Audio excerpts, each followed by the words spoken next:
There's no other refugees in tonight from the Trump administration.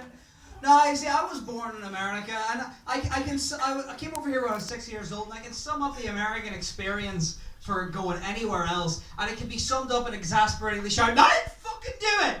It's not me! I didn't fucking even vote for them anyway. In America, there's a lot of comedians out there like Jerry Seinfeld who've all of a sudden they've decided they want to be Def Jam comics.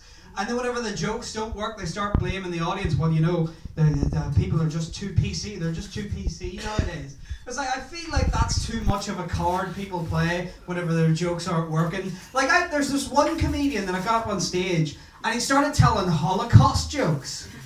And then when the jokes weren't working, he went, well, all right, well, I'm 1/4 bisexual, I'm autistic, and I'm 1/4 Jewish, so I tick 3 of the boxes. And I'm like, there's a third box you can't tick. The fact that you weren't there. Christ, I'm 1/4 Native American. You don't catch me going, oh, the Trail of Tears is brutal. The white man, am I right? It was like, oh, I'm autistic. I'm autistic as well. And to be fair to them, we were sent to the camps, but we weren't the primary target, like. There weren't posters up going, does this man avert your gaze? He might have autism. My next special should be called No Segue. So here's a joke about threesome porn. Threesome porn. It's interesting. It's a very interesting topic. Like, I was watching this one video. It was 2 guys and a girl. And they were doing that sort of like porn preamble. So it's like the girl talking to the other guy going, oh, you know, this guy is great. He's the best guy, everything. And he said probably the weirdest thing you could possibly say in that situation. He goes, he's not gay, is he? Like, now, homophobia, as you know, is irrational. The most irrational type of homophobia is homophobia towards the man you're about to have sex with. Oh, you know, I'm willing to try it on with a man. He's not going to make it gay, is he? You know, and then he said, like, another bizarre thing. He says, well, I'm looking to try it on with a man. He's not going to bring, like, a mariachi band, is he? Like, it's not the sex that makes it gay, it's the fanfare that makes it gay. They could be going at it for 2 or 3 hours, and all of a sudden the other guy pulls out a tambourine, and it's, what kind of man do you think I am? You can take your tambourine and this with you. Oh dear. I told that actually, the part of the punchline of that joke is, you know, not being afraid to explore your sexuality. Despite that, when my friend saw that bitch, she went like, what were you doing watching that video? Nothing! I was watching, I was studying for comedy. When you're a comedian, you need to do all topics and search all crevices. Alright, I might be a little bit curious, but that's only because I'm certain that I get a better blowjob from a guy. Because think about it. All the guys in this room, you are intimately familiar with how that equipment works. And both times I've had it happen to me, it's involved teeth, which is a maneuver only possible from someone who has not had one attached to them their whole life. I can only imagine a blowjob from a guy would be a revelation. Finally, someone who gets it. And I don't mean this to sound like a misogynistic or anything, because I know this is something that works both ways. I know whenever we've been down there, they're going, that's not what I'd be doing with it if it was down there. Cut your nails, it's not a scratch card. I've had the realization I'm a very strange man. You know, my problems aren't very normal. I'm autistic. I have this one thing. Stop me if this is relatable. Has anyone else ever gotten to the race not to look like a stalker? The race not to look like a stalker. It's very simple. You get off the bus and you're just walking a bit too uncomfortably close to another pedestrian. And you start feeling a bit self-conscious, like, oh fuck, I feel like I'm following them. So you pick up pace, and then all of a sudden they start picking up pace because they notice you picking up pace, going, is that guy fucking following me? And so like, there's one way you can get out of the race not to look like a stalker, and that's whenever you turn a corner. And every time that happens to me, I always turn an exaggerated corner. I was always going this way! This was the route I was going.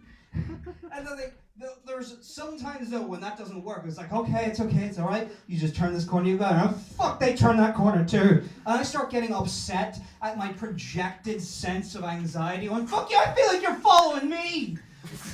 So then it just gets into the race not to look like a stalker. And he's coming up on the inside. He's taking out his headphones to make sure he's not breathing too loud. He's coming up on the inside. She's clutching her purse. He's coming to the inside. I'm not following you!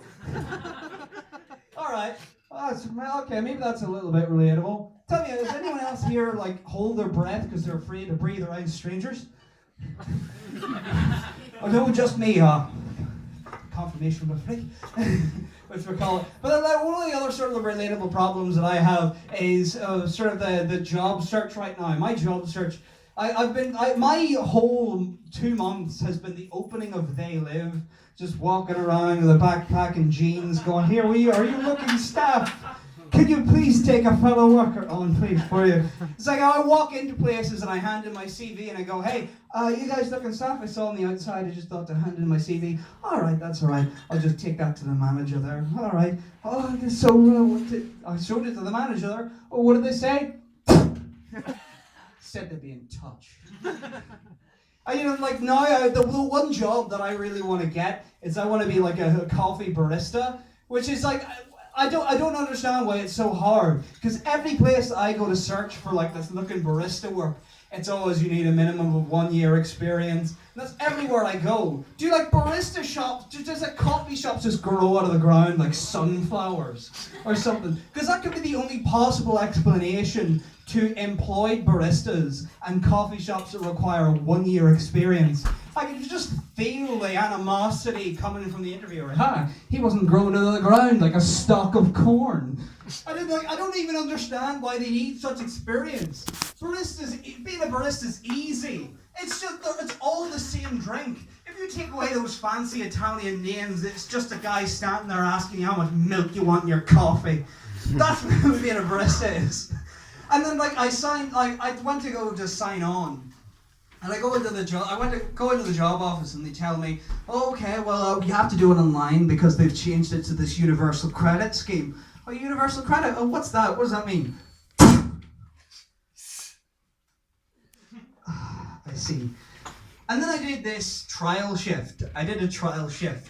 And trial shifts are weird to me. Yeah, sure, we'll take you on for a job, but we'll have you as a slave the first night to see how you fare. Like, I never understand trial shifts. I'm the one selling my time. Surely the free samples should be up to my discretion. There you go, that's your first free trial hour of William. If you want a proper one, you'll have to pay a subscription fee. You can go premium for more than the bare minimum of effort. Or you can go gold.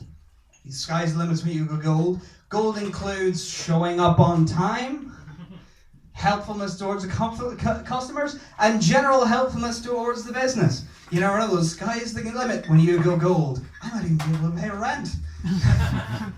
Yes, come for the comedy, stay for the Marxist lectures. If there was an American here, their heads would be exploding right now. Marxism? Yes, the bad guy from Rocky. And before anyone calls me a hypocrite, I'm allowed to slag off the Americans because I'm half American. Ladies and gentlemen, you've been wonderful. Thanks for your time. One more time.